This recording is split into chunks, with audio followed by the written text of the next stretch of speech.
Hi, today I am going to tell you very important things about our foot and footwear.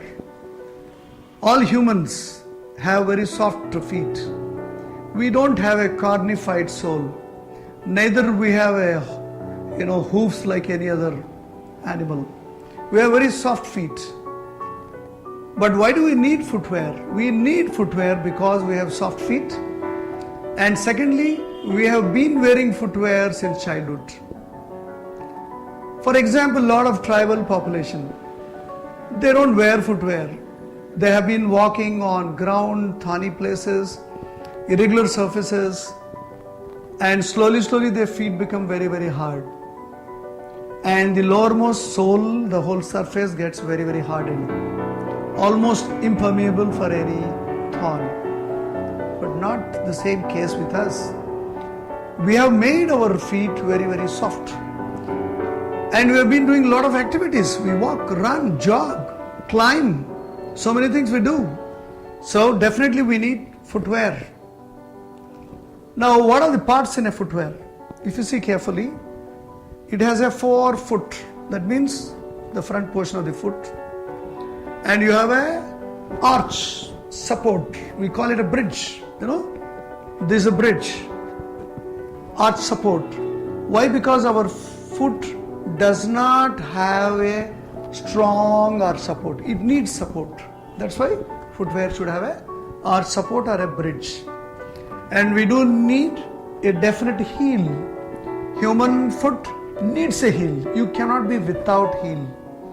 It is a myth that population believes that heel should not be worn. So you have also a body of the footwear sufficiently suitable to hold your ankle in your foot, and you have laces so that sufficiently you can tie, and you do have air vents. When you tie like this, you have a small pores through which air circulates in your foot. When we exercise, foot becomes slightly thicker, warm, sometimes sweats. It needs a circulation of air. A lot of footwear today have air vents, small little tiny holes. So this is the need of a footwear. Now let us look at this slide where footprints are very clear.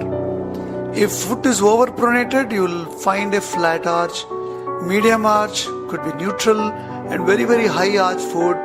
We may have a higher supination. These kind of feet need a special correction. So when you choose a footwear, you have to be very careful. Choose a suitable footwear. And this brown PT shoe, very commonly you see in Indian Armed Forces, not suitable for long distance running or serious running. They are good for physical training. And soft surfaces like indoor stadia need different shoe. Cross training shoes like this are very useful for all surfaces. And cross training shoes, sometimes you have to use for trekking, then you have to go for a trekking shoe. Badminton shoes are different sole, and multi-purpose shoe like this cycle, run, and sprinting shoes will have spikes. Cycling shoes have rigid sole, and football shoes have soft spikes. Basketball, very special. A lot of people believe that heel is bad for foot. It is purely a myth, because human foot needs some amount of heel as a support. Otherwise, most people get a heel pain, ankle pain, leg pain, and so many pains. But if you go to market today, people don't have many footwear which have a proper amount of heel. Actually, it's a misinterpretation from English to Indian languages. Yes, very high heel, more than 1.5 inch of a heel, can cause a lot of problems in the biomechanics of the human body. That means you may have an ankle strain, especially there is a stretch on the anterior tibialis and peroneal muscles, that is the front muscles, and the posterior muscle, that is a tibialis posterior and tendo-achilis, they get kinked up. So you are creating an imbalance with a very high heel. So you need, definitely every footwear has to be moderate heel. Now let us examine the slipper, a bathroom slipper we call it. This is an average slipper. With a great difficulty I found this in the market with a moderate heel. If you can see carefully, this is a very thin heel in the sole, and slowly, very, very marginal. I feel if I have a slightly more than this, it will be much, much better. So we need definitely moderate heel, maybe 1 to 1.5 inches of size for an average people, everybody. But more than 1.5 inch, some people it may suit, some people it may not. So, and just now we discussed about the parts of a footwear. Forefoot, it should be flexible. Second, you should have a arch support. This slipper doesn't have. Choose a slipper or a footwear or a sandal should have a moderate amount of arch support. If it is soft, it puts a lot of pressure on the arch of the foot. So all the metatarsophalangeal joints get weak and stretched. Even the small little ligaments there between these bones, they also get overstretched. And always look at a wear and tear of the heel. You look at like this, thickness from this and this, you will easily make out whether there is some wear and tear. Lot of people have wear and tear on one side of the foot. That is the indication you must change. People who have a short leg, people who have a overpronation, that is opened foot too much, or underpronated, the feet are quite inside, they may have some kind of wear and tear. So keep checking your footwear. Very high heel ladies footwear, I can call it a lady's heart. Yeah, people who are short, people who want to show off, and people who go for dancing, where you increase your poise by raising your posture and looking tall. I found a lot of tall girls and women wear still taller heels. Now you look at this heel, it's almost 1, 2, 3, 4, more than 3.5 inches. This heel footwear causes a tremendous amount of stress at the ankle joint and also at the metatarsophalangeal joints. And this kind of footwear definitely, if you wear it for longer time, it causes a problem. You will become doctor's delight. People will be diagnosing you as different diseases. They'll call it high uric acid causing an arthritis, or it could be some ligament injury. But be aware, if you want to wear it, wear for a very, very short while. Even when you go to party, when you stand, you wear it for a few minutes and then take off the moment immediately when people are not looking at you. So also let us examine, this is okay, because these are mostly hardened plastic, or even sometimes they use wood also in this kind of sandals. They're good, but unfortunately this heel angle is too much. It's more than almost 45 to 50 degrees, causes tremendous strain on your footwear. Let me examine a most common footwear which most of the civilian population wear. There is a sandal. Sandals for gents. Now let us look at the heel. It's reasonably around maybe a 6 months old footwear. It's quite good heel.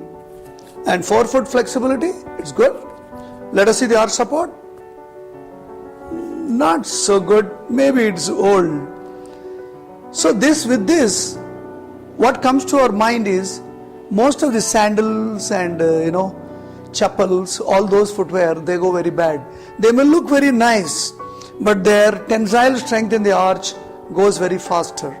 So you need to change them quite often. Keep checking your footwear.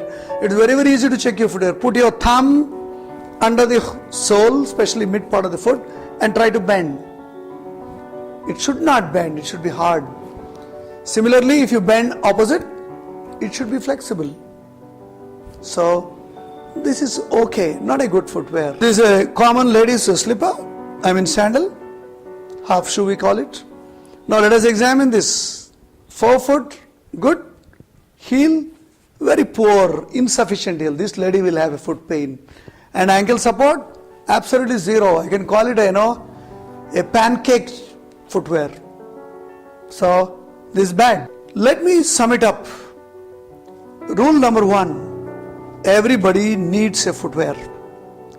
Rule number 2, you must acquire a good footwear. That means it should be a proper footwear. Size, don't go with the brand. I won't say Reebok is good, Adidas is bad, Asics is good, nothing like that. Every foot chooses on its own. When you go to a footwear shop next time, you don't be biased. Just keep on wearing different shoes. And one shoe will tell you, my dear boy, I am your partner.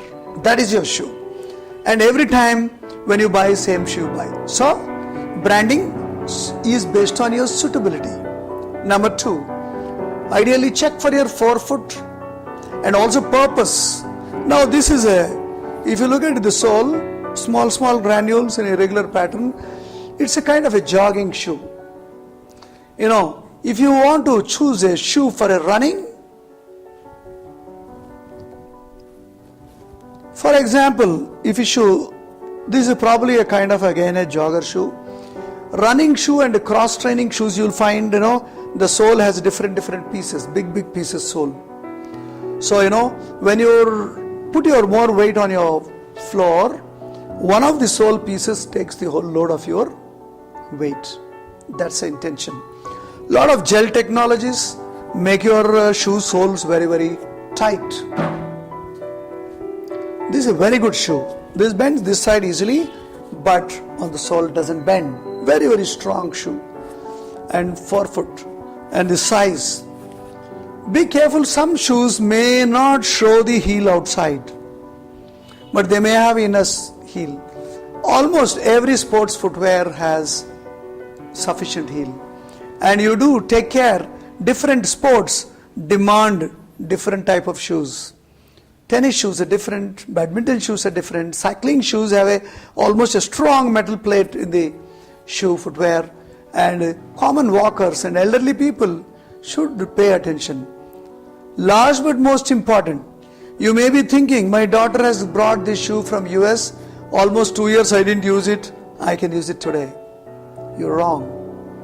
Shoe has a shelf life of 1 year to 1.5 years maximum, because every footwear has a shelf life, every material has a shelf life. If you want to use it continuously, then you will be compromising on your foot and ankle and knee and other parts of your body. So mind it, change every 1 to 1.5 year of footwear. Be careful when you buy, and you're most welcome to contact me whenever you have a lot of problems in the footwear. Flat feet, over pronated feet, under pronated feet, club feet, and sometimes hallux valgus in your toes. All these are small variations from a normal foot, needs an expert opinion. So I am Dr. Bakhtiyar Chowdhury, for you, always available when you need any advice on footwear.